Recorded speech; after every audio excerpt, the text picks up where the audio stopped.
CM Revanth రెడ్డిపై BRS working president KTR సంచలన వ్యాఖ్యలు చేశారు.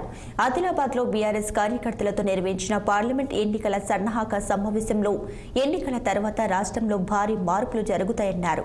ముఖ్యమైన మార్పు సీఎం రేవంత్ రెడ్డిది అన్నారు. ఇక గెలిచిన ఎంపీలతో సీఎం రేవంత్ రెడ్డి బీజేపీలోకి వెళ్లడం ఖాయమన్నారు.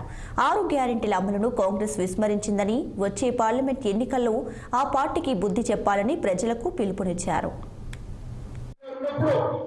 ఎవరు కూడా అడగవలసిన అవసరం లేకుండానే కరెంట్ మంచి వచ్చింది. కేసీఆర్ గారు ఉన్నప్పుడు టైం ఎరువులు, టైం విత్తనాలు, టైం రైతు బంధు, టైం కొనుగోలు కేంద్రాలు, మీరు అది కొనుగోలు కాగానే పంట కొనగానే 10-20 రోజులలో మీ ఖాతాలలో పైసలు, కడుపు నిండా బ్రహ్మాండంగా నీళ్లు, ఎక్కడికక్కడ బోర్లు కూడా రివర్స్ లోదంత బ్రహ్మాండంగా భూగర్భ జలాలు. ఇది ఆనాటి పరిస్థితి. కాంగ్రెస్ వచ్చింది, కరువును తీసుకొని వచ్చింది.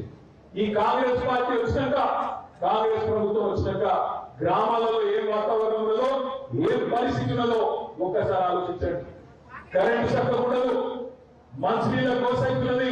నేను మనం చూసిన ఆసిఫాబాద్ నియోజకవర్గంలో మిషన్ భగీరథ కూడా మనం మారుమూల తాండాలు, మారుమూల గిరిజన గూడాలలో కూడా ఇంటింటికి నల్లబెట్టి కేసీఆర్ గారు నీళ్ళు అందిస్తే ఆనాడు ఇదే విలేకరులు వార్తలు రాసేది.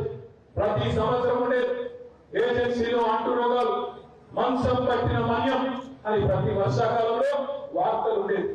ఎండాకాలం వచ్చిందంటే అతిసార వ్యాధి, వానాకాలం వచ్చిందంటే